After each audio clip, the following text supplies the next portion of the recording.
We're just gonna need more like Crow's Nest in different places doing it, you know? Absolutely. Can't do it alone. Can't be 2, 3, And 4 entities. It's gonna have to be a joint yeah. effort on a regional basis, you know? And you're talking deep rural stuff too, where you can't even get DSL. You can't even get cable. I mean, there's nothing. It's true. There's nothing but cows, horses, pigeons, and trees. And 20-foot high water coming down the valleys when a hurricane comes. Pretty much. Yeah, everybody pray for the disasters too, for sure. A lot of people need help. Yeah, no easy task dealing with these things. And there's still cell phone towers down. Well, there's still infrastructure down, power, the Yeah, lines, the anything utilities based. It was yeah, all it's crazy. busted up, broken. Yeah, I mean, that's too bad AST Space Mobile was not already here. That would have been a you know, tremendous help to those so people. everybody was all up in arms about Elon and Starlink. Like that's kind of the situation where you have to kind of provide like an emergency response. Like that works. You know what I'm saying? Oh yeah, for sure. So why the hell didn't they work the magic? Like that's Yep, tailor built for they that kept. situation, right? Yep, they kept the genie in a bottle. I see what you did there. Yeah. All right, so we're going to be talking the big happenings from today. We already dropped a video on it, so if you guys have kept up with the channel content, then you're at least aware, But there's some more details to this that I guess we could probably have to discuss, and then we can look at it from the Verizon angle, we can look at it from the Dish angle, the industry angle where it impacts all these carriers. Mhm. And Ricky, we were talking earlier, it's not national, right? US Cellular is a regional provider in the truest sense. Pockets of states, half a state here, half a state there, quarter state here, quarter state there, Midwest, West, Southeast kind of. They're all over the board, but it's a substantial enough footprint to where we could say they're the fifth largest provider in the country. So True. definitely worth going over the details. All right, let's start there, shall we, gents? All right. This one actually is the press release from Yahoo Finance. We'll look at this from the networking angle. We'll look at it from the spectrum holdings, the performance of the network, what it does for Verizon. Actually, we got to look at it from the US Cellular standpoint. They're dead in the water, right? That this is absolutely putting up the white flag. Making a deal with T-Mobile, now making a deal with Verizon. They're trying to get the hell out of Dodge. This is a fire sale. So the parent company TDS is a wireline builder that also owns a wireless business known as US Cellular. So the shares of the stock jumped 18% today on a $1 billion agreement between Verizon and US Cellular for spectrum. Let's see if we can find some more of these details. So valued at $1 billion doesn't make it a huge deal per se. For comparison, the T-Mobile deal that they have with US Cellular came in at like $4.5 billion. But really, what T-Mobile did was T-Mobile purchased more from US Cellular, right? More spectrum, more frequencies, customers, tower sites, right? So it's a much more complicated dynamic. Verizon's is very clear. We want certain frequencies, certain bandwidth, and that's it. So we're not interested in your customer base. We're not interested in your wireline business or your customers. They just want spectrum. So they got it. So this would include 850 megahertz, which is low band. And I want to start there. So something that Verizon doesn't have is nationwide 850 megahertz. 850 megahertz is Verizon's secondary low band. Their primary low band is the 700, the band 13. 850 is band 5. Verizon does, in some markets, in a lot of markets, I'd say probably like half the country, have a pretty well built out band 5. In fact, in some places like my county, they have so much 850 they run dedicated LTE and dedicated low band 5G. I always say low band 5G so people have relatively, standard expectations. This is low bandwidth. This is low frequency. It ain't knocking your socks off in speed. It's for coverage. It's for calling, right? You're not, the network's not being carried on 850. It does help with uplink, right? So it's not that it's not important. It's just, it's not a monetizable band, right? It's a coverage band. It's a calling band. To me, it's a small piece It's of a what President's doing in the band-aid. future. All right. Get Well, it? that's Band-Aid. Band-aid. There you go. Yeah.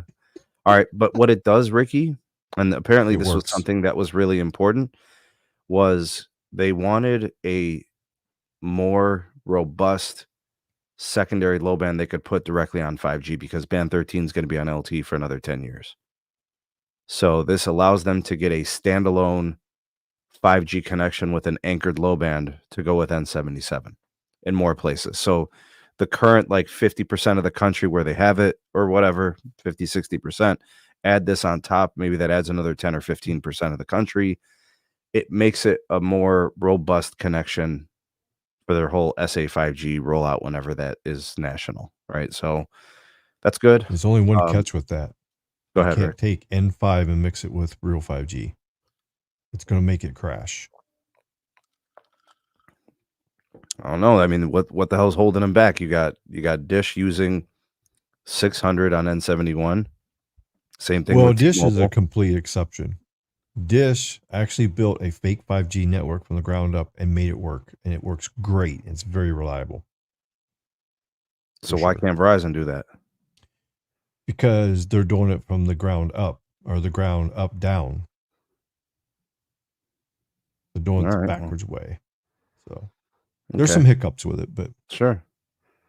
Yeah, I mean, we're not even close to any type of peak 5G. So right. The problem is when you get on cell edge with real 5G, and then the 850 will bring the whole thing down.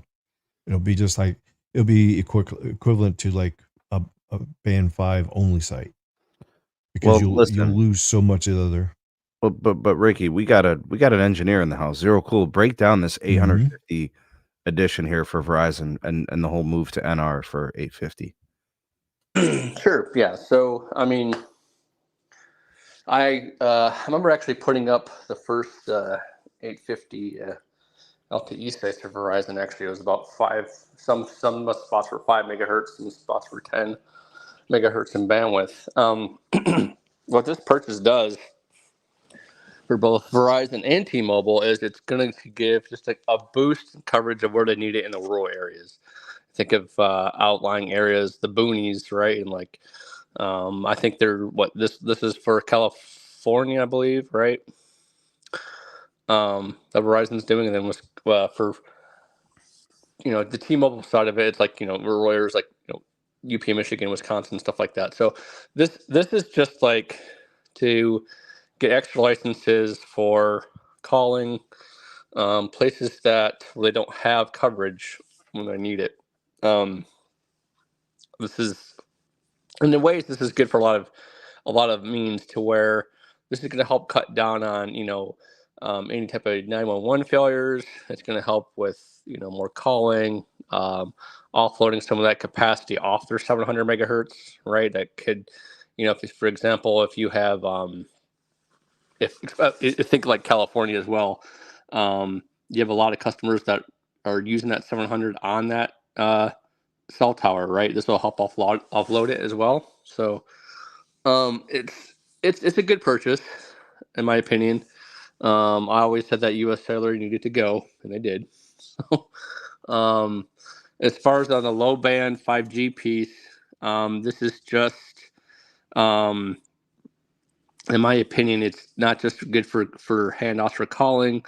It's just good for handoffs in general as well. For example, if you're going from like 850 to 700 or back onto the PCS as well. So it's just all around, it's a good, cheap, well, not cheap, but good, cheap-ish acquisition. It's a solution to a problem. It is, right?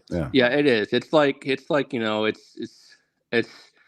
the people that are usually on the phone a lot. I'm usually on the phone a lot. Need to call and stuff like that, and especially for the T-Mobile piece. I don't know if we'll get to that or not, but it's just it needed low band coverage because there was none. I mean, nothing in the areas Well, I where think it's no coincidence, Zero Cool, that the locations where these licenses are, the tower spacing can be pretty sparse.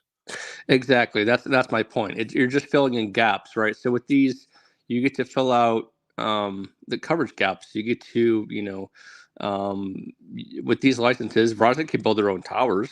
They had the Well, license. they've got those EMA. towers in these places. I guarantee you, They they're just do. outdated. They're not upgraded, Right. and then they'll go to these sites and they'll make whatever radio Absolutely. upgrades they got to do, and Yep. the basebands go, fully modernize, upgrade the fiber circuits, and then put up the C-band and the whole shebang, and you got yourself capacity on deck. Yeah. So the cool thing with the 850 is, right, you carry that with your 700. That's the standard that Verizon has been doing. That's what I did. Well, but they don't aggregate the two connections. You connect to one or the other. You aggregate. You run your 850 and 700 off the same radio. Sure. Yeah. Right. So yeah, sub one carrier egg isn't a thing in LTE except for that Sony phone. Oh, but yeah, you run off the same radio. So it's a good, like I said before, it's a good acquisition. It's fine. It works. So I mean, yeah, you gotta remember too that in a lot of these areas, Verizon built their grid primarily on PCS because they didn't have 850. So in your urban and suburban areas, you're going to have a much denser grid because of that. So they're not going to necessarily need this low band for coverage per se, but it's going to be able to be used as a baseline layer for standalone. Hold on, I got to push back, bro. Mm-hmm. Okay, if you're gonna say that it was built on a mid-band grid, then why the hell are they buying low band now? Because you're talking about areas that have only had 700 megahertz as their low band layer for a decade plus. And when you're talking about evolving to 5G standalone, you need a low band carrier. That's been evident based on the way that AT&T and T-Mobile are doing things, right? You need a low band carrier. Do you think they see something in them that's like maybe the uplink performance has been pretty crappy without it? I mean, I live in a market that this situation applies, and I haven't noticed much of a difference. Oh, okay. Yo, Tana, I think you were in a U.S. Cellular market. Wasn't U.S. Cellular in Chicago? Yeah, they left like 30 years ago and shit. It's been a while. Yeah. It's been now honestly around 10, 11 years. Yeah, they've been gone. But so here's some additional stuff we could discuss, right? Here's AWS and PCS licenses are added to this. That basically makes the current band 2 and band 66, the channels get deeper, so that means more capacity. Right? So for the folks that are still on LTE phones, for the folks that are still on like NSA 5G connections, right? Not on a standalone connection. It says here US Cellular disclosed plans to offload 12 million megahertz pops across CBRS, C-band, and 700 to 2 other undisclosed mobile network operators. So to me, this sounds like AT&T is getting involved. But here's the thing. CBRS, AT&T has never had interest in it.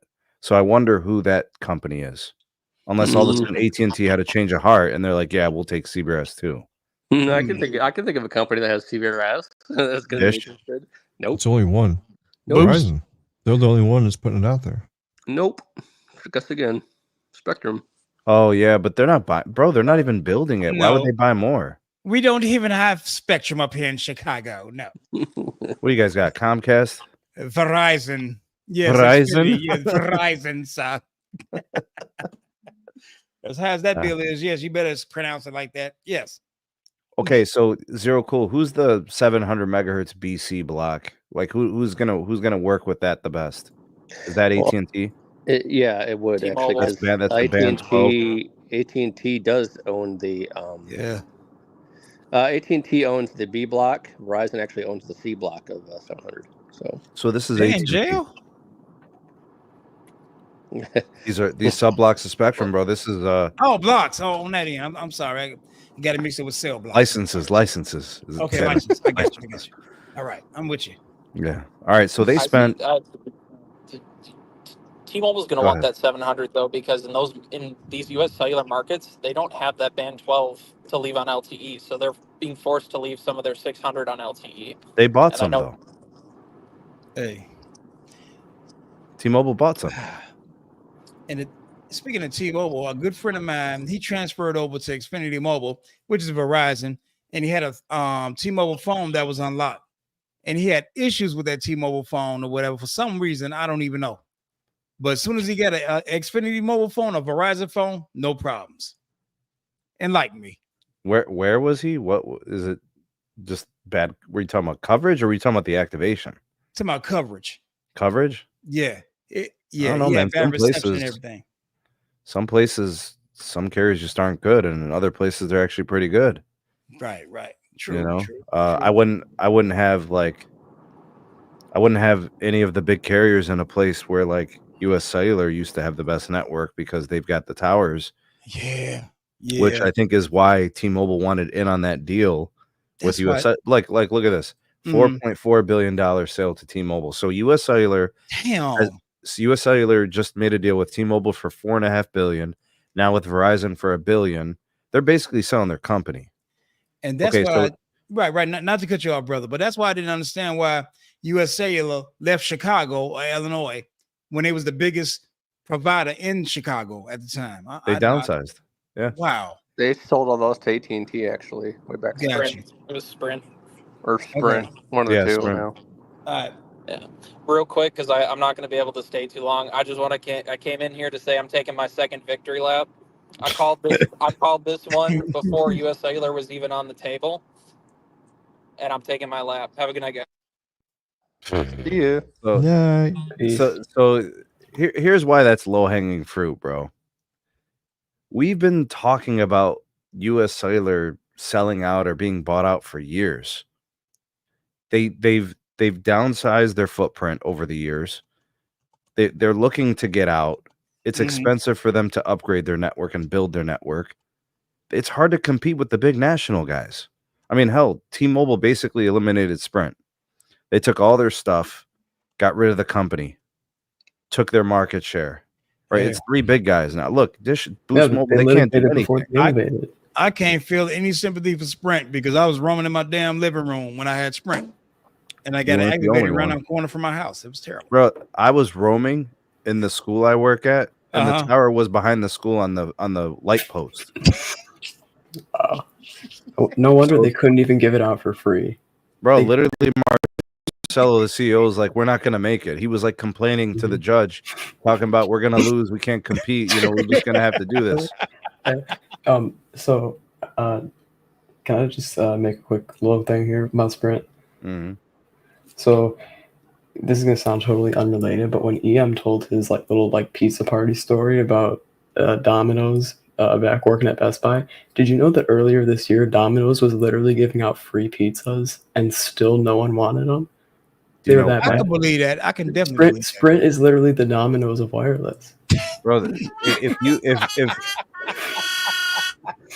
Bro, I'm not even joking, dog. If you're at a pizza part, like let's say you're at a lunch thing, like for work, and they order Domino's, forget the pizza, just eat the box. Right. Yeah, I agree. Dip the box in the marinara sauce and call it a day, bro. Right. I can't eat that. They couldn't even do.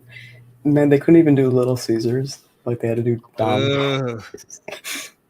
Well, because the reason they did it at Best Buy was because the CEO of Best Buy is on the board of directors for Domino's, and so that's all they would ever let them buy, at least according to EM's story. Oh no, man! Jets Pizza, that's where it's at. Yeah. And I just want to know. It's literally Domino's. Facts. And I just want to know any iPhone users in the chat. You know what I'm saying? Because I know most of y'all are Android users and stuff, and I feel like I'm the prodigal son because I got an iPhone. So I just want to know if anybody else besides me. Yo, Tenna, you're wrong, bro. Really? Yeah, everybody on here with the exception. No, Ricky probably has an iPhone too. No. Ricky got an iPhone. Who got an iPhone? I have no rotten apple. No. Okay. Damn it, Ricky! How dare you? It's just Ricky. dare Pretty I? Ricky's the only one without an iPhone. Okay. Right. That's right. Edify me, my brother. Yes. Bro, listen, I'm the Huey I am Newton a of this telco Samsung stuff, dude. bro. Samsung all the way. Got you. I ain't mad. All right, so this deal makes Verizon better in these particular places where these licenses are. It makes their network have better coverage, better edge cell performance, better capacity.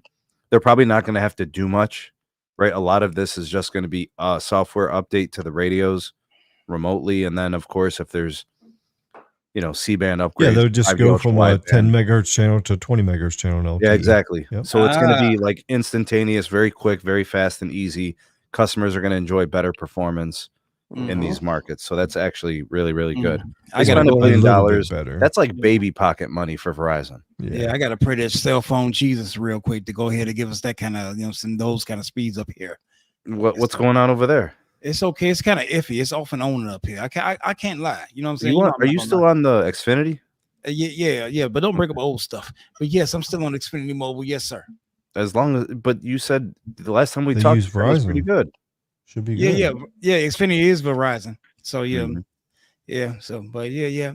I'm cool, but still, it's not. But how old of an iPhone do you have? Do you have a 4 or 5 year old iPhone? That you got to get specific. Make a big difference. You know what I'm saying? I feel like I'm being attacked right now. Bro, are you on one of them? Oh no, I'm just saying. The older modems, bro, are not going to perform as good as the new modems. I know, right? Hey, look, no, I got a 14 Pro. That's not. Bad. That's pretty modern. Yeah, that should work fine. Yep. Yeah, that's what I got. Four carrier aggregation. Yeah. Yes, sir. You're getting that ultra-wide band everywhere you go, right? Yeah, pretty much. Yeah, I was just out in Cali a week ago. Yeah, it was pretty cool.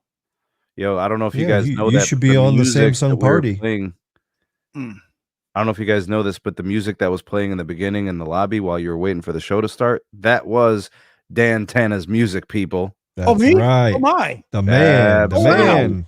Thank you, Sneed. I really appreciate you playing my music because you proved that I'm more than just a fat exotic dancer. Appreciate it. Oh, damn. Very talented. That's why you paying with all them singles all the time, right? Yes, sir.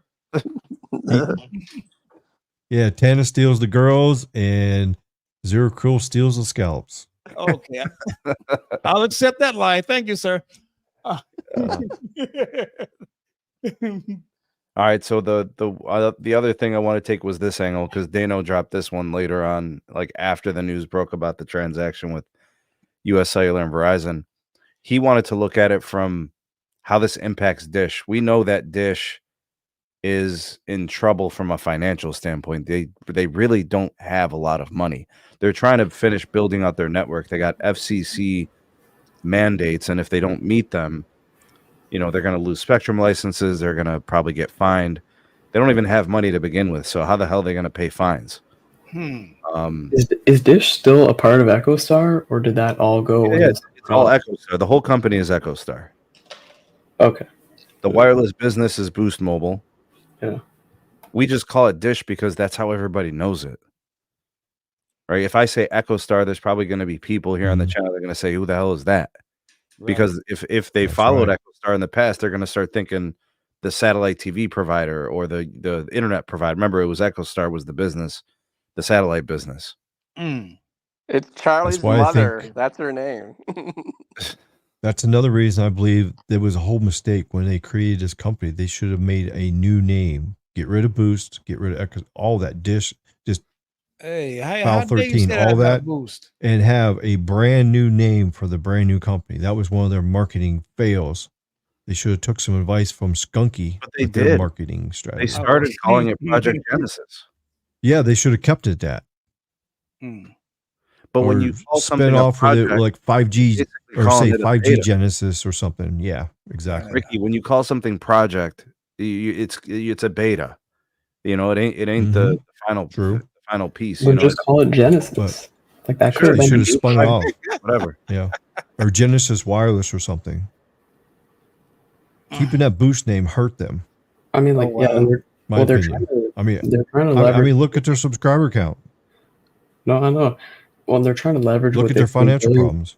Yeah, they're trying to leverage what they paid billions of dollars for back in 2020 when T-Mobile kind of played them. And I mean, they played themselves, but T-Mobile played some part in that. Yeah. And shout out to Boost for giving away free iPhones like that. God bless you. That was okay. Yeah. Did you get one? Hell no, but you know what I'm saying? You know what I'm saying? It was you knew about the deal. Mine is paid for in full. You know, so I like it like that. Okay, iPhone has the market share, so doing that was a free phone, a win. And the service, like what they're talking about, $60 a month gets you a brand new iPhone and service. Yep, that's what they said. Well, they raised it to 65, but still. 5? Oh no, I can't do the 5. What do you mean you can't do the 5? I can't do the 5, sir. Dude, I remember that episode of Martin where he wasn't willing to pay the 5, bro. I ain't paying the 5, Tana. Yo, Tana, buy it with my partner link and I'll give you $5 back. Hey. Hilarious. I love it. That's what I'm talking about. Sarcastic people with sarcastic people. This is gonna work. Oh no, I'm serious. I'm serious. All right, serious. That's the I can't cuss on Sneed's program. They pay me big for every time someone buys one of those. My man. Check out this statement right here from Dano. He said, well, I guess this is some source, New Street Research. They're saying that Verizon paid or overpaid by 23%. Why does Verizon keep overpaying for stuff? They overpaid. If they overpaid for this, they're saying they also overpaid for Frontier. Don't you know Verizon charged $500 a month for their service? Right. So they got the money to pay, I guess, overspend since they overcharge. So companies are like, yo, these guys got a lot of money. We're going to raise the price. Yes, sir. Yeah, exactly. Yesterday's price is not today's price. Yes, sir. Damn. Wow, that's crazy. So hold on. What? I didn't join in early enough. What spectrum are they buying from US Cellular? 850, the low band. Okay. AWS and PCS, so the 2 lower mid bands. All right. Hold on. So I'm going to share my screen and show something from the T-Mobile. Yeah, they're going to make LTE great again. Come on, Ricky. Have some. It better not be a picture of an eggplant and no shit. Okay. All right, there we go. A 10 megahertz boost of LTE is just not worth the money. So basically, this was the image that came out with the press release when T-Mobile was acquiring US Cellular. What they had, so this is what T-Mobile acquired, and then this is what they retained. So 700, AWS, and PCS. So they've still got, what, CBRS, C-band, and millimeter wave? No, they said in the article they found buyers for the rest of that too. There's 2 other companies they got deals with. Who bought the millimeter wave? That was not disclosed. I don't think they sold it yet. Okay. But there's buyers for the rest of this. There's buyers for the rest of it. The B and the C block 700. Okay. Where it says cellular, that's the 850. Okay. The AWS and PCS Verizon bought that. Yeah. And then they said the CBRS and the C-band was sold to unknown companies, which to me just means AT&T and Dish. Yeah. Or one of the big cable players. I don't know. I don't. To me, the big cable players have no money. They were buying shares when the stocks were at all-time highs. So I don't think they're buying. Cable companies need to stick to cable and leave the wireless alone. No, and they also said they weren't going to build CBRS yet. They said they were happy with the Verizon deal, using their service. So basically, US Cellular is no longer a competitor. No, they're nothing. They're a wireline operator. Done. TDS, wireline. That's it. Like they might be keeping the millimeter wave because they're doing fixed wireless access, right? The home internet from FWA. Yeah, but who are they? Yeah, but how much millimeter wave has US Cellular deployed? Are most of their fixed wireless customers using millimeter wave right now, or are they going to just deploy it later on? No, that's what they do with fixed wireless access. They do it over the 28 and the 37 and 39. Now about the DoD, they're going to want to sell that to AT&T. They just can't for another year and a half because it's got a 4-year lock on it. The FCC set parameters that nobody could have more than 40 megahertz for the first 4 years. Yeah. So AT&T's got 40 right now, but after that time frame, then they could get the rest of it from them, which is probably like 20 or 30 megahertz. Hold on, Sneed. So you just said something that I just want to clarify. Is everywhere that US Cellular currently offers fixed wireless, do they have millimeter wave deployed everywhere that they offer fixed wireless? Yes. Damn, I got to test that out. I was just at a US Cellular store today, and they were pitching home internet for $40 with a 3-year price lock. Was it fixed wireless? Yeah. It's millimeter wave. Damn. $40 a month? Yeah. Well, I think that requires a certain phone line, but still. That makes sense. And I think they're doing like 500 meg download and like 50 meg upload. Oh, pretty good, bro. That's competitive with cable. Take me an hour to download or something. Okay. Right? Isn't that competitive with cable? I mean, it's not fiber. You got fiber at the studio? Tana? Oh, yes, I do. Yes, I do, sir. Yeah, so you're uploading. You got all types of files getting transferred fast as hell. Yeah, fiber is the ultimate. It's the pinnacle. It's the peak of internet connections. But millimeter wave is a pretty good option when you have it. Yeah. They're liquidating assets, dude. You got Verizon buying in. You got T-Mobile's got a deal. They got these 2 other deals. All they're gonna have left is millimeter wave, and they'll be doing their backhaul are they putting to that millimeter wave? Huh? What kind of backhaul are they putting to that millimeter wave? They're the owners of it. They're TDS Wireline. Oh yeah. Damn. But you're like, well, since you're running the aerials for the fiber, why the hell aren't you just running fiber to the prem? So whatever. All in-house. So is US Cellular going to remain as their own company just doing fixed wireless, or is that going to become a part of the TDS brand? Or I think at that point you could still call it US Cellular if that's what you've been selling it as, or you could just brand as right. Well, because TDS is now launching. Woo. Joe Brown, what's up, buddy? Thanks for the super chat. Yeah. Joel, thank you, man. Appreciate the super chat. Broke the seal tonight. What can Dish do to compete with the majors, you guys think? Get all the spectrum from US Cellular. Well, that's over. Didn't happen. That's over. Too bad. We don't even have Dish in Chicago. So basically, No. Well, what you mean? You probably do. If I've got it in Wisconsin, you've got it in Chicago. There's no. We got Disrespect TV. I mean, Direct TV. Oh, I thought you were talking about the wireless network. That's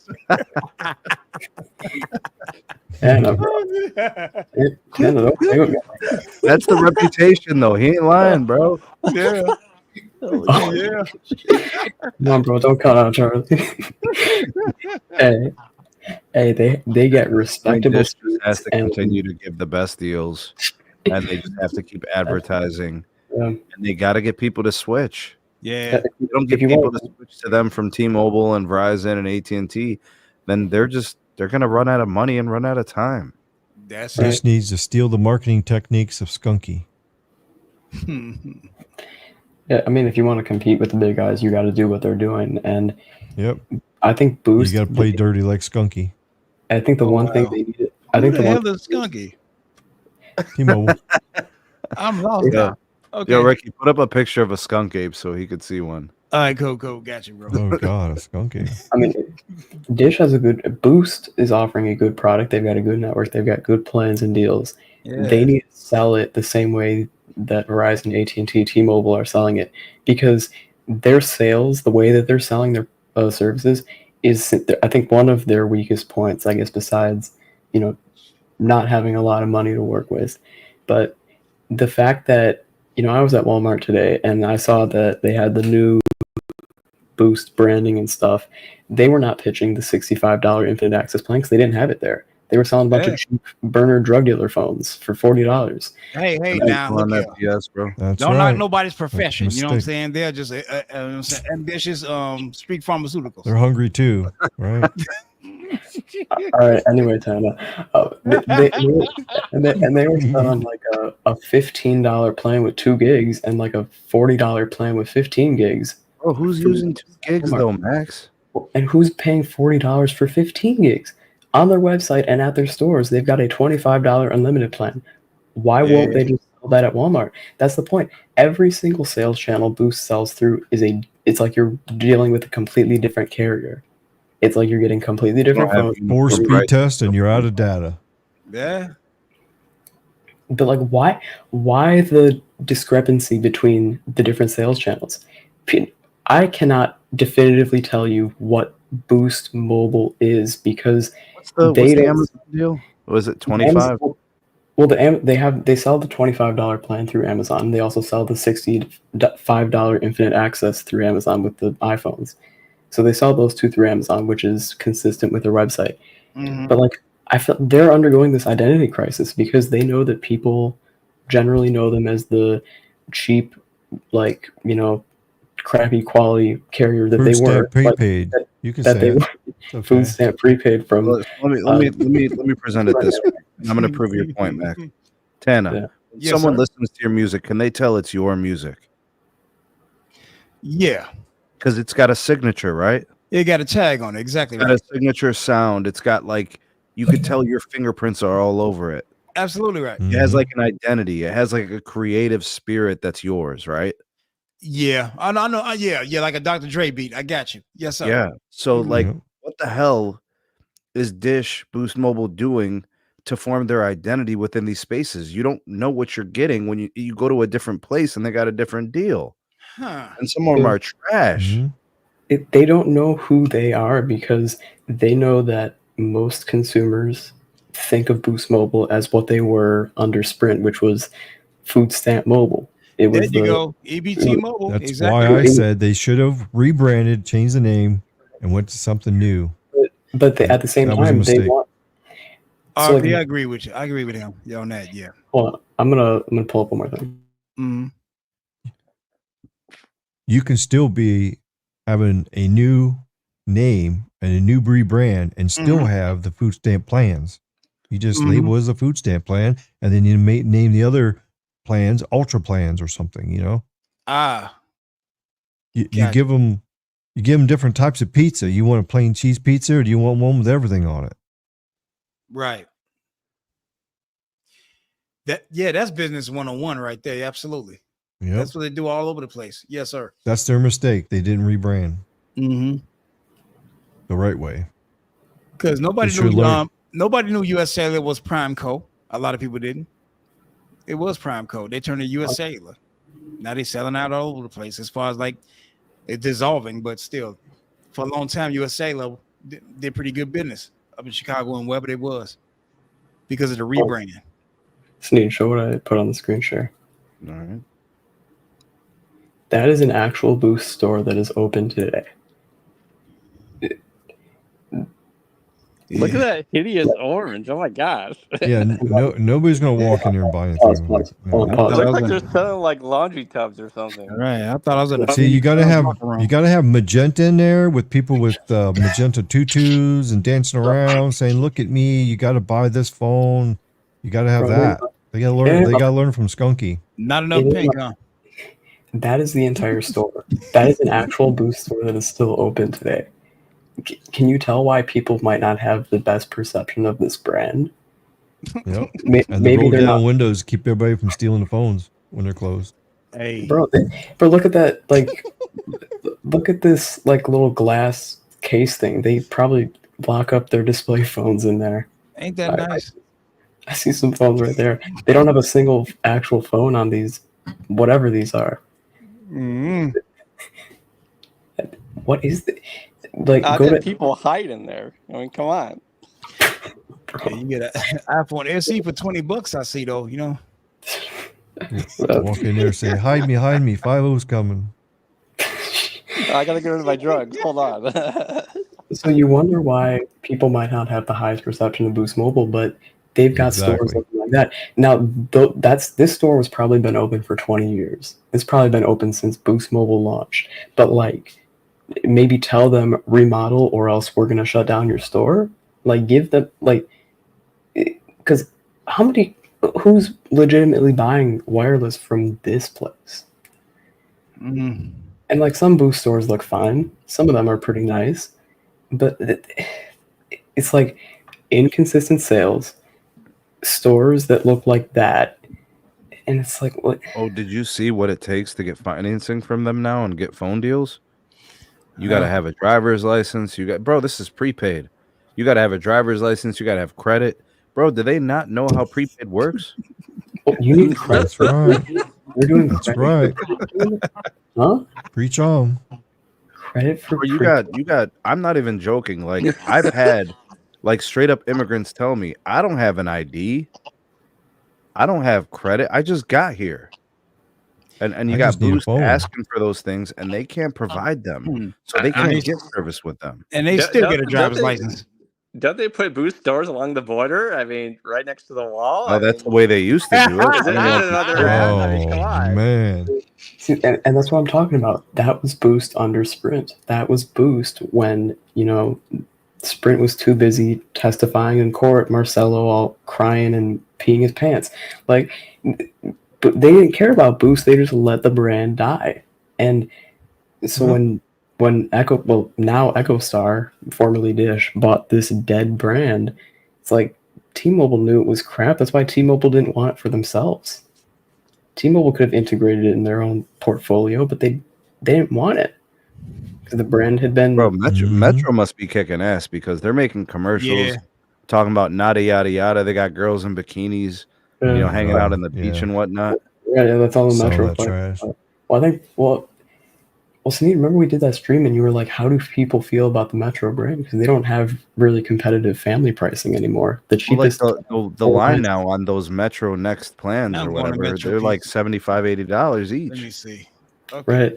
Well, and it's like they kind of ignore the price, which is Metro used to lean a lot more into the price, but now it's about phone deals for new and existing customers. And isn't that crazy that that's the same thing T-Mobile did with their Go 5G plans, and they kind of conveniently left out the price? Seems like a general strategy for T-Mobile. I mean, if you guys really think about it, so US Cellular's gone, right? So who do you think the big three are going to go after next? Dish. EchoStar, Dish Network. Yeah, they're going to do everything they can to bankrupt that company and make them sell out. That's what's going to happen. I just hope.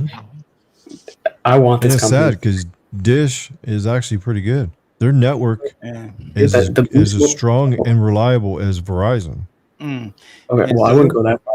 I would not go that far. But I definitely would go that far. And salute to Mint Mobile. I love them. Yeah, hey, Ricky, we had a 23,000 people power outage. A main transmission line went down. 23,000 people in Henderson went out with electricity.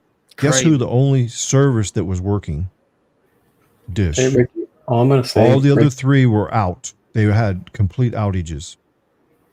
Dish knows how to make a solid network. Can't count out Charlie, bro. Yeah, exactly, Ricky. If B heard you saying Dish is just as reliable as Verizon, like he would have he would have gone crazy. His mind would have been like exploded. Yeah, I mean it's fact. It's a fact. I wouldn't go that far, but the Boost mobile network is a good network. It is. Yep. It was, and like T-Mobile. And like I show EM sometimes, I'll send him a speed test where Boost is ranking a lot higher than the others, or how Boost is the only network that works in my works break, which is true. Oh, wow. And it's like, oh well, yep, it's a wide open network. No one else using it. Did you see my Twitter post the other day? I did a speed test on Boost, and I did one on Verizon, and Boost beat Verizon. How dare you say such things? Barely, just barely. Okay. They beat Ricky, all I know about Vegas, Ricky, it was crazy. Because I was there in August for the All Wireless and Prepaid Expo. And you know what the funniest part is? Verizon's sitting there with 160 megahertz of N77 real 5G and 20 megahertz of LTE. And then Dish is sitting there rolling out with 45 megahertz of LTE. It's fake 5G, standalone, of course, but it's still fake 5G, and it's still really LTE because it's the narrow channels and everything. It's not massive IMO. But they can keep up with Verizon. All right, Ricky. Whip Gunky's butt, which is impressive. So that's what I'm saying. People underestimate how good Dish is. Yeah. I've been using it for very long time now, and I'm telling you right now, it's very reliable. I was in Vegas in August, and the one thing I know about wireless networking in Vegas is you don't use AT&T in Vegas. You don't. Oh, absolutely. Yeah, because I everybody tried. knows that AT&T is crap. Yeah. It was actually, my daily. I hate to say it, Skunky was actually better than AT&T here in Vegas. I hate saying that. I hate it. Man, but it's true.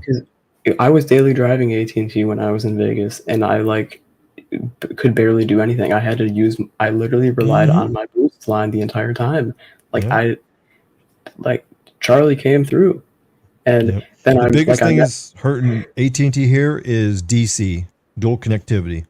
They're trying to put the 5G plus with the LTE, and the LTE completely gets destroyed by a cell edge 5G plus, and that's what the problem is. They need to Ricky, what are you going to say to this right here, Ricky? and stop Dish doesn't with have the generators. What are you going to say to this, Rick? Well, then how was their service working? When 23,000 people lost electricity, then how the hell was their service working? That's were they on a different electric provider? Maybe that could be. If they didn't have generators on the site, yeah, they could have been powered by their stuff is on the same site as AT&T and Skunky and Verizon. They were all on the same site. They could have had. So how is it their service was still working and then the rest of them was down?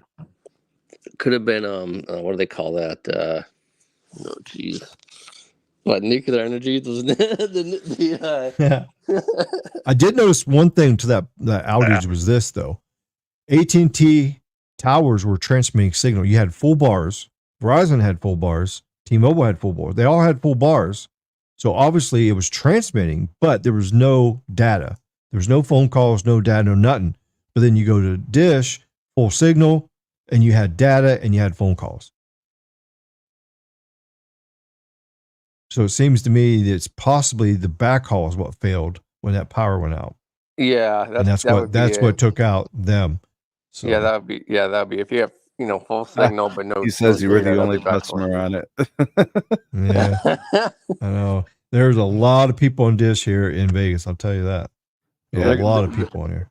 You see boost phones everywhere. How are they going to survive though? When are we going to see some marketing on TV from them? I know that's what the sad thing is. I just wish we could get some marketing. What is he marketing at the casino? Is he playing the slots? What is he doing? I don't know. Damn. That's crazy. Never count out Charlie, dog. I still can't believe he got away with saying that. Like RF Waves is a boost hater. Look at that. Man. Oh, shit. I don't think he's a boost hater. I think he's realistic about the limitations. I mean, let's be honest, Rick. Without backup power, they're the least likely to be running during an outage. Yeah. And they have the least amount of spectrum on air, although they have the least number of users on their network, right? So that's kind of like a pro and a con in a way, right? Yeah, but I'm telling you right now, 45 megahertz of their spectrum is amazing. It is very good, but I will also say that they have the weakest tower grid, right? The worst spacing. I mean, 45 megahertz of that versus T-Mobile's 45 megahertz of their crap when they had it out. There was no comparison at all. That's 100% true. Everything. Yep. That's 100% true. But Dish has 8 million people on their network, and T-Mobile has 110 million or 120 million. Yeah, they need more subscribers for sure. That's the thing, Rick. I think the Boost mobile network can support like 30 to 40 million people, and it would still be pretty fast. It would, yeah. But well, one good thing about Dish too that people don't know is they have a variable backhaul contract. It adjusts to the demand, which is kind of unique.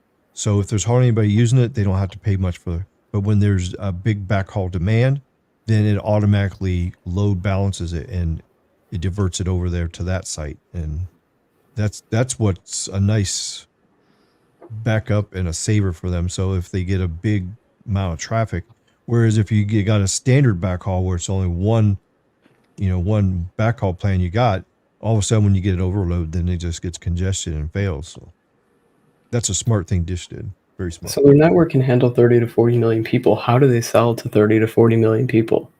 because they can't. The They can't. one thing that Dish can do, They don't. apparently Dish can build a network. They can't do anything else. Yeah.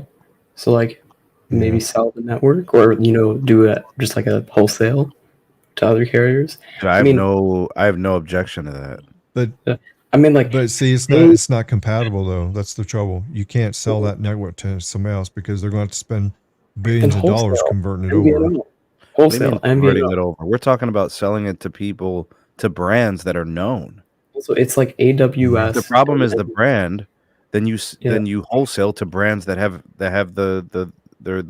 notoriety and have rapport with customers. That's what Boost Mobile doesn't have. It's not compatible. It's N66 and N71, and then there's like N70 might be the only one that only Dish has. Well, here's one thing. You got frequencies. You got LTE frequencies, and then you got the technology that's running it. It's a 5G standalone equipment, Open RAN.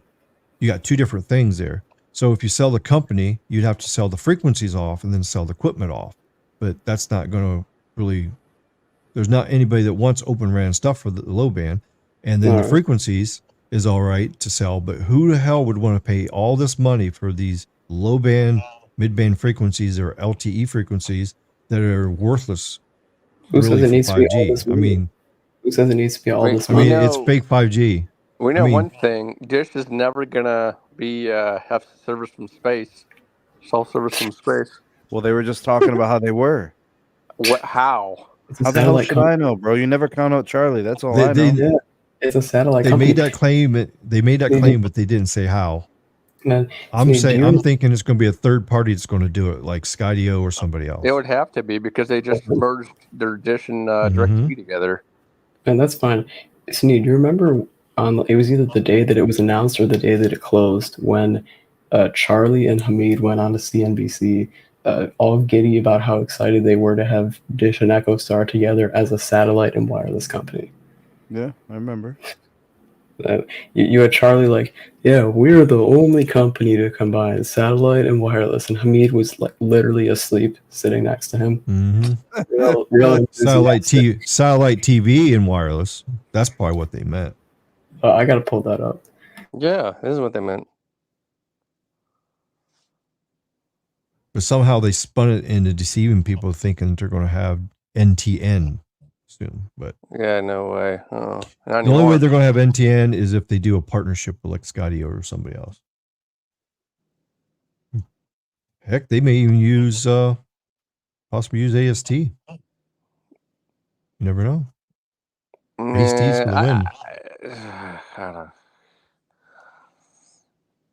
AST is going to knock it out of the park. You guys watch it. I already predicted they would this have to pay years them ago. though. Remember my first live stream that I did about AST? I told you guys what was going to happen. And here we are. I don't think they would be able to afford it with AST personally.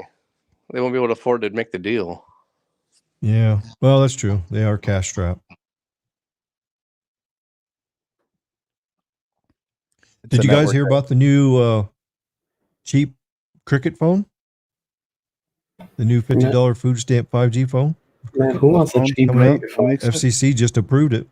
You get 2 carrier aggregation with that phone. What's the model called? 5G. Ricky? What's the model called? I heard of something. There was like that. Yeah, it is called.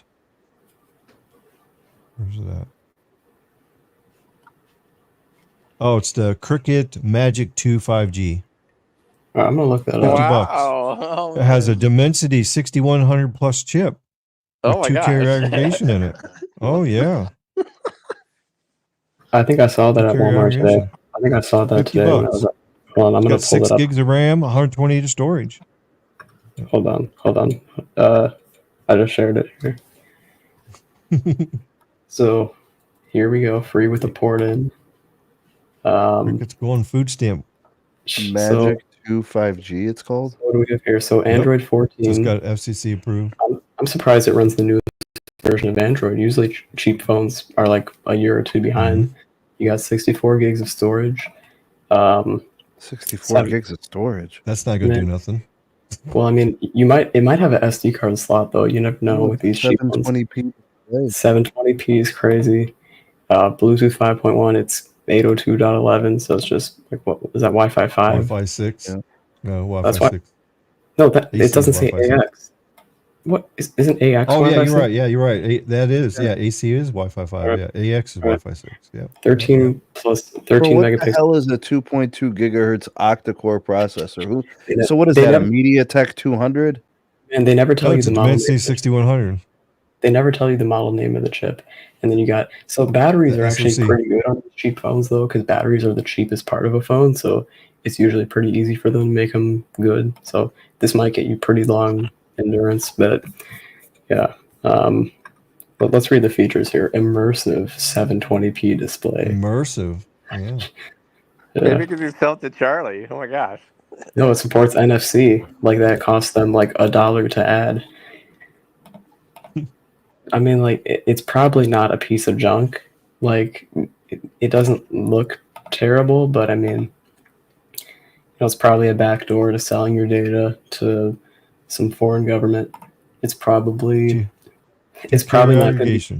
It's probably not going to be supported with software updates very long.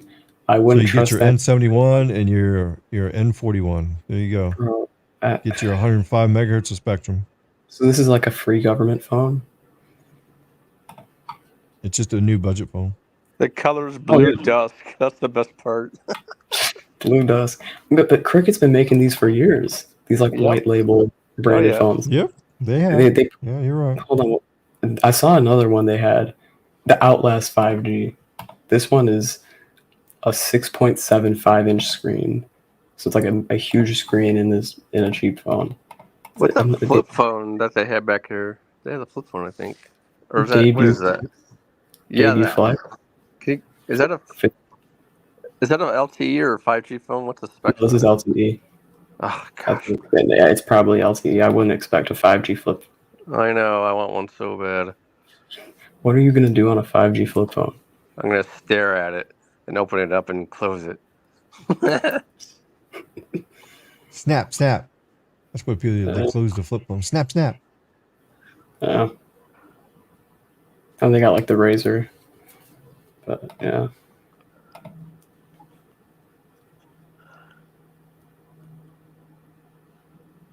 Yeah. Did you also hear Android 15 is going to come out? It's approved. Yeah, just got it. Just got the update on the Pixel. Yep, Pixel coming first. Yep. We the best, man. That's why we mess with the Pixels, dog. Official launch. Pixel Trash. The most interesting is the theft detection lock. Uses AI and the phone sensors detect when a phone may have been snatched and automatically lock it. You know what the problem is, Rick? I run with my phone. It's going to think that I stole the phone. Yeah, that's going to lock it. Then you just have to use the screen lock to unlock it. Yeah. Hey, but can it call 911? What they're talking about is if it's in your hand and you're actively using the phone and somebody grabs it and just runs off. I'm talking about, can the Pixel call 911? What if like you're getting an argument with your girlfriend and she grabs the phone for you because you're thinking you're cheating on her? So is it gonna work? Yeah, it's gonna lock it. Then your secret's safe. Yeah. Yeah. What kind of bull crap is that? Or you could just have stupid. Or you could just have a passcode or a face unlock like every other phone. Yeah, but the whole thing of this saying the theft detection lock is when it gets snatched out of your hand when you're using it. What if it's wait a minute? What if it's in your pants? So if they grab your phone, they're in your phone. It's not locked. Okay. The whole deal is if they grab it and run away, it locks it.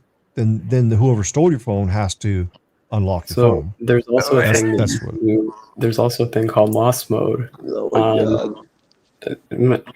Like the Pixel's got some cool like features in the software and stuff, and they need that to compensate why do you say some? They are the industry leading features. Like, let's be honest, the hardware is not great. Hardware's trash. The software is everything. But the hardware ruins it. The Pixel phone is a good version of an iPhone. Well, it's like people think their iPhones are these incredible vessels of connectivity. They are as average as it gets. I'm sure it is, but the Pixel's below average. Only in the respect of the hardware. In terms of software, they are elite. I mean, if they made a Pixel without AI, I would buy it, but they don't. Look, let me put it to you like, do you follow sports by chance, Max?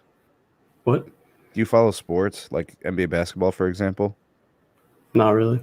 Okay, so how about football? NFL football? A little bit. Okay. Do you know who Tom Brady is? Yeah. And I thought I was the only Okay, weird one. that Tom didn't like Brady, sports. when he takes his shirt off, looks like any other guy who will take his shirt off. Right. But he knew how to play the game to the point where he won like 7 championships. Yeah. He never had the physical peak, performance, and just he didn't have the athleticism. He just knew how to play the game. He knew where to throw the ball. He knew who to throw the ball to. His decision making was impeccable. Right. The hardware didn't matter. The hardware was average. The software was the Pixel elite. hardware. Right, I get that. The Pixel hardware is so below average that it ruins the experience. Mm-hmm. I don't think it's that bad. Well, it is that bad. Well, I mean, you've got an that modem underperforming. sucks, and that brand new Pixel just come out. Well, and that's just the thing. The modem. Now, listen, I don't really like between the last few iPhones that have upgraded from the 12 mini to the 14 Pro to the 15 Pro to now the 16 Pro. I have not once noticed an improvement in the chipset performance. But at the same time, if you try to push the phone with the Pixel, like it's going to overheat, it's going to lag, it's going to have some issues. And Pixels have had historically buggy software. I don't know how much of it they fixed, but it's like, how can you enjoy all these amazing features if the performance is far behind and it's more likely than not going to be a buggy experience? So I've owned Pixels, Galaxies, and iPhones all simultaneously for the last several years. The best software experience by far has been the Pixel. Yeah, because the most reliable from the ground up. The most reliable software experience, the most reliable app performance has been on the Pixel. There are certain tasks that you're describing about the heat problems that are so resource intensive, the Pixel does not do them well. And that's where I think the iPhone and the Galaxies do better. But that's really the only time I could say that is with certain applications. The Pixel underperforms, the other two do better.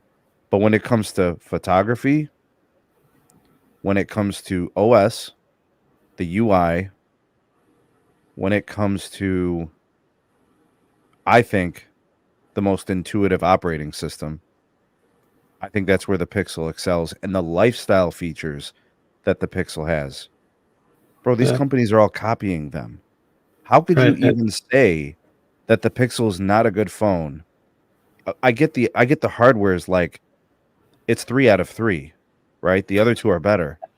But from an actual phone usage standpoint, it's what the other two are trying to be. And you got a point there, but they've, well, really, I don't hate the Pixel. It's just, I think, far behind the others. And I used to kind of forgive that because with the Pixel 6 and 7, those started at $599 and they were regularly on sale.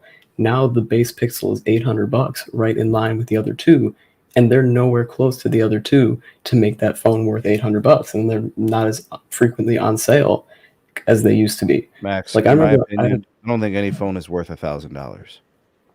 Like, in my personal opinion, because I can buy a very good phone that'll be 90% as good of $1,000 phone for $500.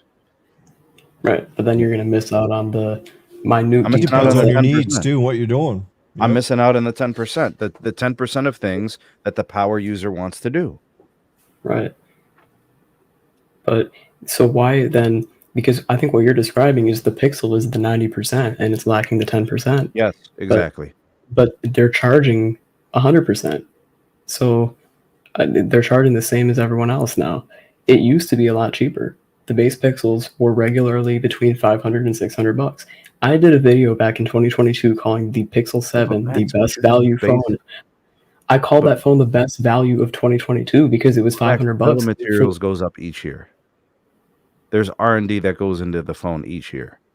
Right, I get that. So like I can't just let that slide and say they can't charge more. They're making a better phone every year. But every other phone has remained the same. Samsung has remained pretty much the same price. Yeah, iPhone and Samsung's remained the same price last couple Okay, years. so a Galaxy Apple is S24, a I agree standard with Galaxy them. S24 is $800, right? Right. And then Guess what? the The standard base S23 model was Pixel $800. 9 is how much? So $800. So they're both 800. Yeah, but And then the iPhone Pixel is 800. Well, 830, but yeah. 830. Okay, because it's the unlocked, right? Yeah. Okay, so they're all at the same price. So you're choosing based on your OS experience most of the time. Well, between Apple and Samsung, you are. Pixel, you're also getting what you get in software, you lack in hardware. True. That's a trade-off, I suppose.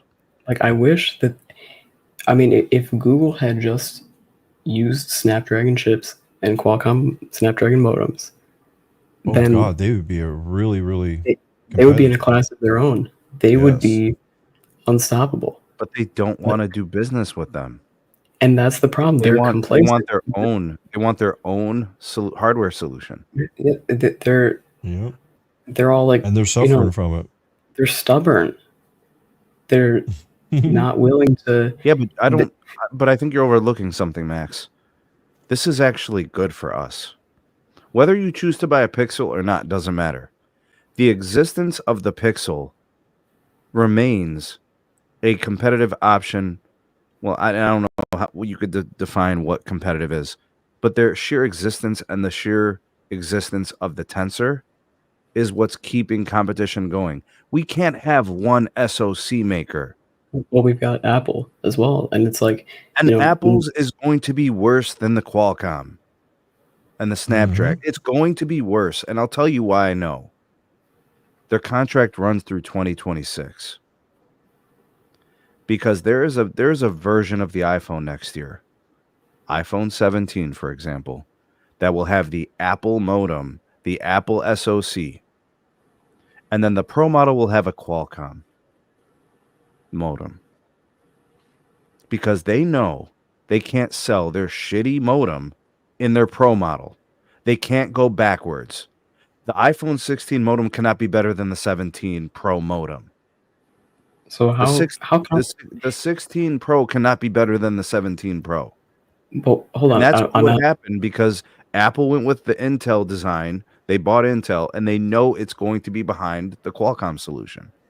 So the fact that the Tensor exists, the fact that Samsung has manufactured the sensor, and to be honest with you, next year is a different ball game because Google is going to be going through TSMC, Taiwan Semiconductor. So we're going to have something else next year. So the conversation we're having now is just for this year's phone. It's not the conversation for next year. Sneed, I don't think you're wrong, and you've definitely got a point, but that whole entire thing is also just assuming that the Apple one is objectively going to be bad. Sure, it is 100%. No, it is 100% not going to be as good as Qualcomm's. I will bet my ridiculously low salary as a teacher, it will not be as good as the Qualcomm solution. Steak dinner. So the number one, Filet Mignon, one of the biggest rumors for the new iPhone SE coming next year is the Apple modem, which might debut in that phone. And you could argue, well, that means they're putting the worst modem in the worst phone.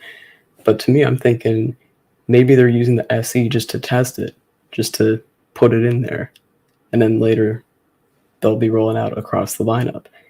Apple would ideally want every part of their phone to be built only by them because they save costs, they control the entire thing, and it's it's incredible, man. Money in their pocket. You're saying the same thing I said about the Pixel for the iPhone, and that's cool. But what I said about the Pixel is no good. Like, people don't want to hear that, right? But they'll listen to it from the Apple angle, which literally makes my I'm not saying Apple's going to be better. Yeah, we did say the same thing. I agree with that, but that's not me saying this strategy is good. I'm just saying it's better for the company. Is it better for me, the end user, compared to the other one? Well, I mean, you're still going to have options. You could buy the Pro, to find out. Right, but what I'm saying with Apple, the difference between Google and Apple is Apple hasn't released their modem yet. Google's been using Tensor chips since the Pixel 6. So we've seen how Google's execution is. we don't know how Apple's is yet because they haven't released it. Well, clearly they're not satisfied with Samsung's solution, so they're going to TSM. Taiwan Semi is going to manufacture the next Tensor, from what I understand. And hopefully that's better. I mean, hopefully it is better. There's no guarantee it will be, right? Right. Well, it very well could be, because I mean, when Samsung must just be terrible at making chips in general, because their Exynos you remember chips. Remember the Exynos problems they had with the S6, X7, and all that? Right. Well, and I was just about to go there. Like, even with like the newer Samsung phones, the S20, S21, S22, they've been selling Qualcomm versions in the US and Samsung Exynos versions in the rest of the world, basically. And the Exynos have been behind. So it might just be a Samsung problem and not as much just Google. You know what it is? It's the patents. That's where Qualcomm's wins. You know, Zero Cool will tell you guys, the patents are everything. The other guys are all catching up. Also, the network here in the United States is uniquely different than the rest of the world. So they can get by with the Exynos on the international. The Qualcomm works much better with our crazy spectrum and modes and millimeter wave and all that kind of stuff. And the frequencies, yeah. And that's the biggest thing that's hurting the. Well, at least CDMA is gone. That's one thing that's hurting the Pixel. They keep using these Dimensity modems or MediaTek modems, and they're trash. The Pixel's never had a MediaTek. It's always been Samsung. Yeah. MediaTek, you'll see Pixel. So Pixel has a Samsung modem. What is it? Samsung. The 5400. Yeah, Exynos. Yeah, the 5400. Okay. Yeah, you only see MediaTek in like that $50 Cricket phone you just showed us. Yeah, the Cricket. That's what I was just looking at here. Yeah, it would have to be that. All right, Ricky wanted to cover this. We have a new NTN player. Oh, damn. Tell them what NTN stands for, Rick. Non-terrestrial network. Mm-hmm. Iridium. That's a 3GPP standard. Mm-hmm. Yeah, Iridium has had satellite phone and messenger phones for satellite exclusive. They're kind of like with Globalstar. But Iridium just signed a deal with Skydio. Let's give people some brands to connect this to, Rick. Compatible with EchoStar, Viasat, Legato, Terrestar, and Inmarsat. Skylo partners with all those companies and facilities satellite NTN service for Google and Verizon. NTN satellite service requires specific hardware support in a phone to work. The new Google Pixel 9 series includes the hardware. The forthcoming from Samsung, the MediaTek makes chipsets that includes the connection. Qualcomm will offer them soon. So basically, the X80 modem coming out in January is going to be fully compatible with Skydio and NTN and AST, everything. Does this get the juices flowing, guys? Yep. So that when your bridge washes away and you're stuck out in the middle of nowhere, then you can still call for help. Say, hey, I need some food and gas, please. NTN is the big thing in 2025 coming. Big time. But let's be simple, and logical about this. Like, we know that terrestrial networks are the primary forever. This will always be supplemental. Oh yeah, for sure. Yeah, for now. Well, primary BUP, there ain't service up here. Yeah. Well, the thing is, you got two types of satellite. So you got the high bandwidth, high speed, millimeter wave stuff, and then you got the existing L band and S band stuff that can be used for existing phones. What about the C band, Ricky? Oh God, there's no C band. What do you mean 4 gigahertz, bro? There's no C band. Nope. What do you mean there's no C band? There's no C band in America. Come on. What's the range, Ricky? 3.7 to 3.999. No, that's N77. I'm saying, what's the C band range? Oh, C band? Yeah. 4 to 8 gigahertz. We do have frequencies. So your 5.8 gigahertz Wi-Fi is C band. Mm-hmm. No, we're talking about Your cellular 4. networks. Your is what we're talking 4.9 about. gigahertz. That's going to be the N79 at FirstNet and AT&T. No, it's not. It will not be N79 Yes, unless it will. FCC is a stupid, dumb, moron idiots like they've been. Japan uses N79. It's a macro band, 100 megahertz channels, macro AT&T. band, real 5G. Yeah, But this FirstNet band is not N79. Now, right. AT&T sure, should the not FCC can do the same mistake and make it N77. That is possible. Hopefully, they're not dumb though. Yeah, Ricky, AT&T, it's going to be N79. It's not going to be N77. and it shouldn't be AT&T. AT&T should not be the first responder network. Period. It should go to someone else. I agree. I agree Maybe with that. Verizon, not T. I would not want T-Mobile, and I'm gonna have to count out Charlie. So I guess that leaves Verizon left. AT&T should not be the first responder network. Period. Mm-hmm. So you're counting out Charlie for FirstNet? I'm counting out Charlie. I'm gonna have to. It's gonna have to be Verizon because I don't want a foreign entity owning it, which is at the end of the day that's what T-Mobile is. Hey, he can get public safety to all the casinos he owns, right? Oh, damn. Bet it all on black. Right. I guess that just leaves Verizon. Hey, B's gonna be real happy when he hears that, but it's the truth.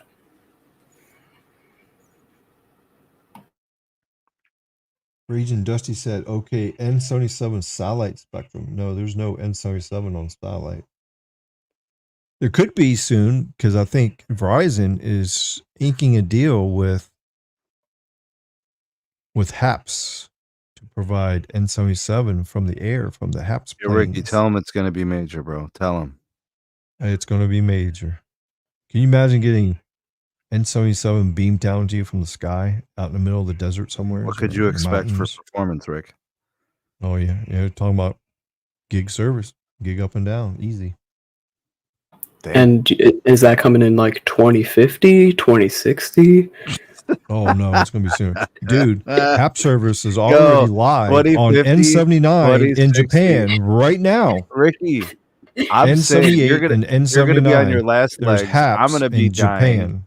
And yeah, I'm not going to see sure, it, but I'm pretty sure Max is going to be a granddad. So the tech is already out. It's just a matter of Verizon just tapping into it. So,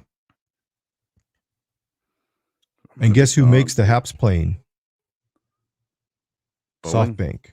SoftBank. Yes. It cannot be SoftBank. Marcelo? Are you serious? Nah. SoftBank. It is SoftBank. Yeah. No. SoftBank. The Masayoshi son. Yeah. Stop it. It's not true. SoftBank. It's true. Come on. It's SoftBank, bro. Anyone but SoftBank. Come on. I only gonna slap some 2.5 gigahertz on it too. Is Marcelo still with them, or has he moved on to crashing other companies? Bro, his whole thing with Sprint was the Paul ads, which would literally boil down to our network is slightly worse than the competition. Our Sprint's network is 1%. All right, here you go. Here you go, Sneed. Put this up. There you go. Put that up. You get a look at what a HAPS plane looks like flying over Japan right now. With N78 and N79 on it. Sending 5G to Japan residents from the sky. Yeah, it's solar DT power. Docomo. It's like a solar power plane. Yeah, it's like a solar power glare. It flies at 70,000 feet. It's got the solar panels on the top like a satellite. And it powers the propellers to keep it moving so it doesn't fall. And underneath it has phased array antennas all the way across it. It's not SoftBank. With uplink in them. Can't be SoftBank. It says SoftBank right on there. Yeah, but I know, but we can't let this happen. Don't worry. It's already happened. It's not going to happen because Biden's just going to shoot it down out of the sky. He doesn't like it's already happened. That is flying over Japan right now. Sneed. Providing service to DT Docomo, or however you say it. Sneed, pull this up. It's DT Docomo. You got S-band and you got N band or S-band and C-band coming from the sky in Japan. Yo, hit play. The most famous people in the world, people that if you see them in TV, you're going to pay attention to them. And they show me Oprah, and they show me Britney Spears, Ellen DeGeneres, and they kept on passing. And then suddenly I see this picture of. I just want to break it up real quick so I don't get, hit with a notification. But did you hear him? It's the Verizon "Can you hear me" guy now. Verizon. Find this guy. You don't want to here's Ellen DeGeneres. And they kept on passing. And then suddenly I see this picture of this guy. I said, "Oh my God, it's the Verizon "Can you hear me" guy now." And I said, "Go fuck." Go fuck. Oh God. Oh shit. But our network is 1%. Don't look at him. Commercial actor. I had never crossed the threshold. What is this? Okay. Oh, this is a documentary Sprint made at the end of their company. We're not gonna make it. Yeah, you can watch it. It's a good documentary. No, yeah, he was talking about we're getting killed in the market. No, I gotta find the part where, I think it was her. Hold on. She said Marcelo said we're getting killed in the market, and then she goes, Marcelo went right to improving the network. Yo, they were getting killed by the hamsters that they made the commercial about. Right. She goes, Marcelo went right to improving the network, and I could not keep a straight face watching through that. You just discounted them. You just give it out for free.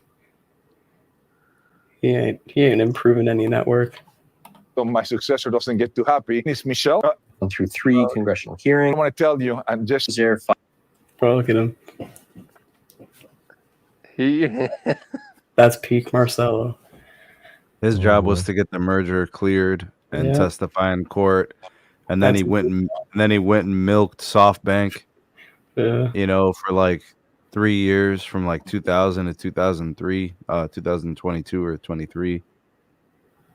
Yeah.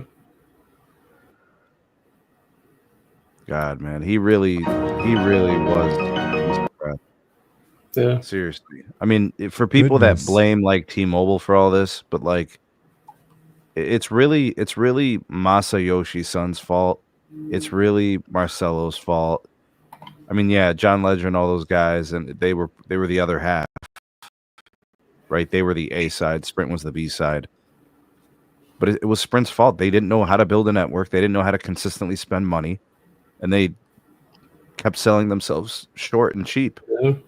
Yeah, they were known as the cheap, low quality carrier, and they destroyed the Boost brand in that process. And yeah, I mean, again, the whole thing with the Paul ads was we are 1% worse than Verizon AT&T. They were literally just reaching, bro. Everything was just a reach. Yeah. And I always find it hilarious that the 15 people who claimed that the Sprint network was good for them, that was supposed to change anything. My family had Sprint. It was not good. I mean, I missed my Renegade V950, man. we were roaming everywhere. There was no native Sprint network. It was all roaming, and it was bad. And then they had us leasing this Galaxy S7 for I don't know how long, and then they just let us keep it. Some people were paying their leases at Sprint for 6 years. Yeah, T-Mobile literally had to pay them all off last year. I can tell you one good thing. It's better to have Sprint than it is to have Bell South Mobility analog cell service and have your phone number stolen when you're talking on the phone. Mobility, bro. Well, that was one of the companies that AT&T split into. It was you're talking about that's Southern Ohio. Bell Atlantic. Yeah, Bell that was in Louisiana. Bell Florida. Bell South Mobility. Yeah, it was one of those companies. It was the first N5 or the Band 5 network. 850 megahertz, the first analog network. This is back when Ricky was working on Boone's farm. Yeah, Boone's farm. Picking tomatoes and picking cotton. Yeah. Tomatoes. No, actually, I was a paramedic firefighter back then. But yeah, I forget what year that was. The 1996, I think it was. Yeah. Back when I got my first post. bandwidth When I got my were first post. 2.5 megahertz bandwidth. It was analog. Yeah, it was crazy. Can you imagine 850 megahertz on analog, and you're talking on there, and it's just static. Gotta You love get a the weak static. signal. Then they come. Then Bell South Mobility says we're going digital. We're going digital, and they go to this crappy ass garbage TDMA, the early TDMA, digital, and it didn't work. They realized, oh well, we can't have spacing of towers 10 miles apart and go to digital. It won't work. You got too much static. It's either all. See, with digital, it's either all or none. So you get all the signal quality, and then or you don't get none. So you take one piece of it, and then that's why you get a drop call when you're on T-Mobile, because you get that static in there on the digital side, and then beep, drop call. Hey Max, do me a favor. Yeah. Tell the people where they can find you, man. Hey, honestly, just go to my link tree. That's like everything right there. Tell them about your YouTube channel. Tell them what you do. Hey, I go on my YouTube channel. I cover all the best plans, reviews of carriers, everything new going on. Right. That's in 2.0. Hey, I'll take it. You're doing a great job too, by the way. And congratulations on your 5K subscribers, by the way. Yeah, congrats. You're doing a good job. I've been listening to you ever since I started YouTube, like 4 years ago, whatever. And you have made amazing progress, and you're very, very smart with things, and you do a good job. You're going to go far. I'm telling you right now, you're going to be a big YouTuber like Sneed someday. All right. Thank you, Ricky. Thanks for that. Next year the goal is 10,000. Because I mean, we did 5. What's 10? You'll do it. Yeah. Congrats on that, Max, and we'll be along for the ride, man. We'll be with you. Yeah, appreciate it. Thank you. I got a really cool video coming in for my next one. Oh, cool. Yeah, that one's gonna be exciting. Well, we'll push it. We'll promote it. We'll throw it around on the community tab and on the Twitter X platform. Hey, you want a quick preview? Make sure you get that Cricket $50 food stamp phone and show it to us. Nah, man. Not really. Probably not. Hey, you want a quick preview? Let me see if I can do this.